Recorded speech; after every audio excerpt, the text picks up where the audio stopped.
Buenos días, queridos y queridas compatriotas. Me dirijo a vosotros para informaros de la crisis que se ha desatado en Oriente Medio, de la posición del Gobierno de España y de las acciones que estamos llevando a cabo. Como sabéis, el pasado sábado Estados Unidos e Israel atacaron a Irán, que a su vez respondió bombardeando de forma indiscriminada 9 países de la región y una base británica situada en un estado europeo, en Chipre. Quiero, ante todo, expresar la solidaridad del pueblo español con los países atacados ilegalmente por el régimen de Irán. Desde entonces, las hostilidades han continuado, cuando no crecido, provocando centenares de muertes en hogares, en escuelas, en hospitales, también el desplome de las bolsas internacionales y la disrupción del tráfico aéreo y del estrecho de Hormuz, por el que transitaba hasta hace muy poco el 20% del total del gas y petróleo mundial. Nadie sabe con certeza qué pasará ahora. Ni siquiera están claros los objetivos de quienes lanzaron el primer ataque. Pero tenemos que estar preparados, tal y como dicen los promotores, para la posibilidad de que esta sea una guerra larga, con numerosas bajas y, por tanto, con consecuencias graves también a escala global en términos económicos. La posición del Gobierno de España ante esta coyuntura es clara y consistente.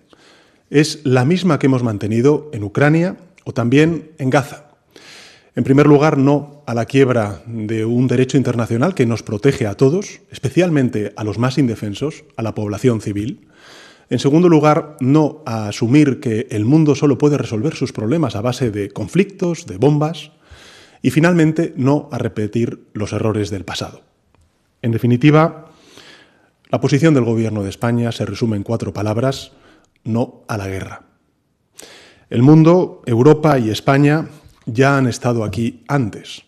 Hace 23 años, otra administración estadounidense nos arrastró a una guerra en Oriente Medio.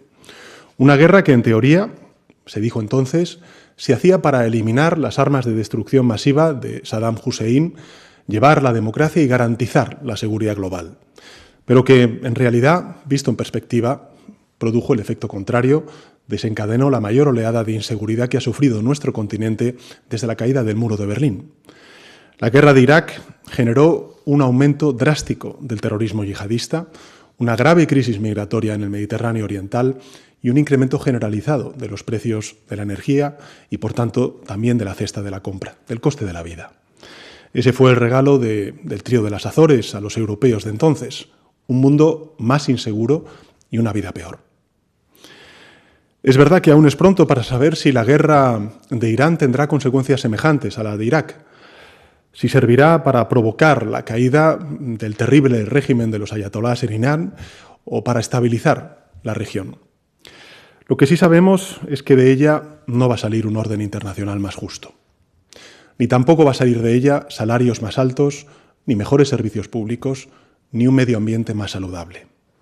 De hecho, lo que de momento podemos vislumbrar son más incertidumbre económica, subidas de precio de petróleo y también del gas. Por eso, desde España estamos en contra de este desastre, porque entendemos que los gobiernos estamos aquí para mejorar la vida de la gente, para aportar soluciones a los problemas, no para empeorar la vida de la gente. Y es absolutamente inaceptable que aquellos dirigentes que son incapaces de cumplir con ese cometido usen el humo de la guerra para ocultar su fracaso y llenar de paso los bolsillos de unos pocos, los de siempre. Los únicos que ganan cuando el mundo deja de construir hospitales para construir misiles. Ante esta coyuntura, el Gobierno de coalición progresista va a hacer lo mismo que ha hecho en otros conflictos y en crisis internacionales. En primer lugar, estamos asistiendo a los españoles y españolas que se encuentran en Oriente Medio y vamos a ayudarles a regresar a nuestro país, si ese, por supuesto, es su deseo. El Servicio Exterior y el Ejército están trabajando día y noche para articular dispositivos de evacuación. Es evidente que las operaciones son muy delicadas porque el espacio aéreo de la región no es seguro y porque su red aeroportuaria está gravemente afectada por los ataques.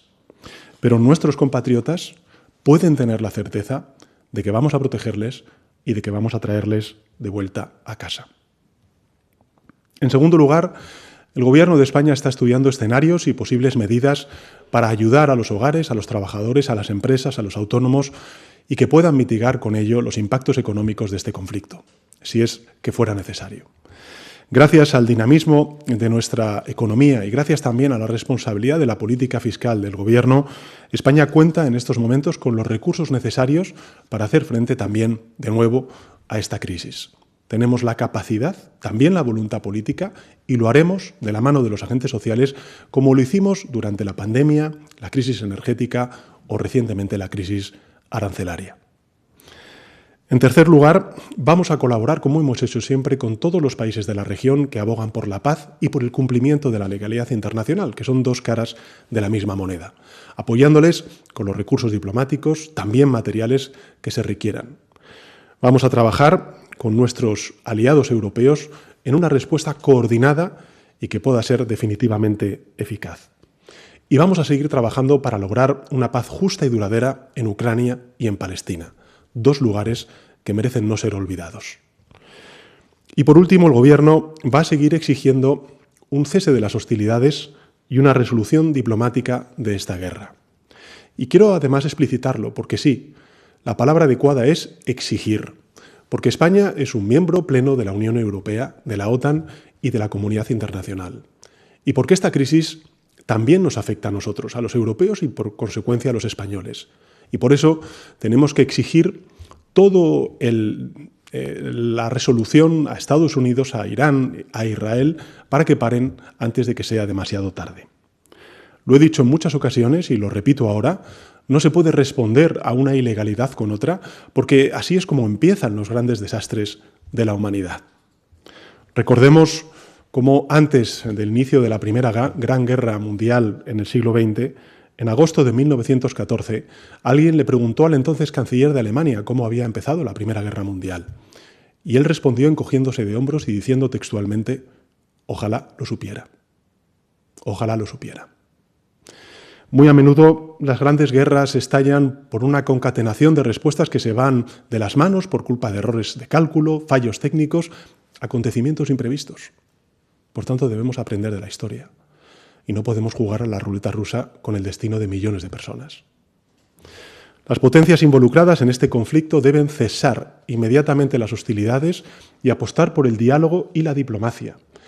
Y los demás debemos actuar con coherencia, defendiendo ahora los mismos valores que defendemos cuando hablamos de Ucrania, de Gaza, de Venezuela o de Groenlandia. Porque la pregunta no es si estamos o no a favor de los ayatolás.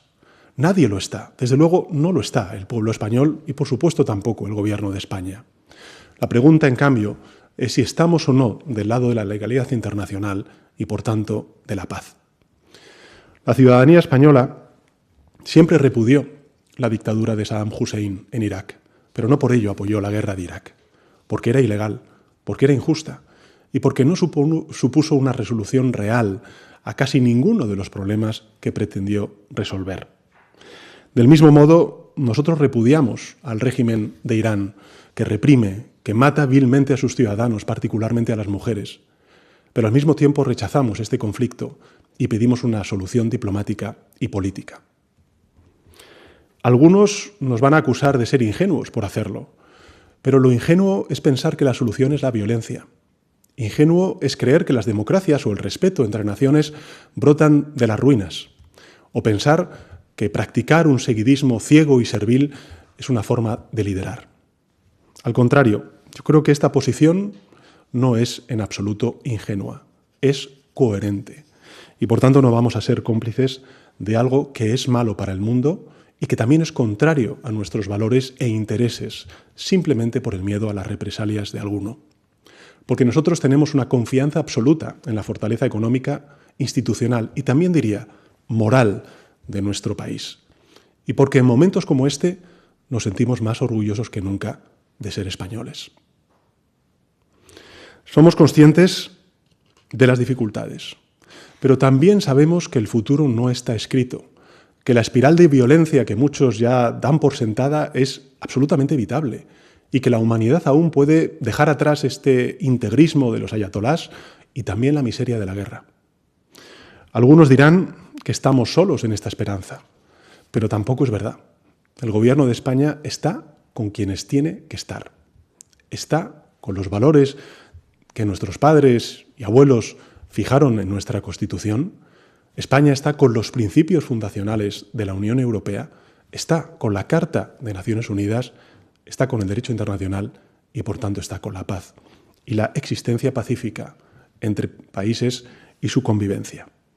Estamos, además, con muchos otros gobiernos que piensan como nosotros y también con billones de ciudadanos y ciudadanas que en toda Europa, en Norteamérica y en Oriente Medio, lo que piden al mañana no es más guerra o más incertidumbre, sino más paz y más prosperidad. Porque lo primero solo beneficia a unos pocos y lo segundo nos beneficia a todos. Muchas gracias.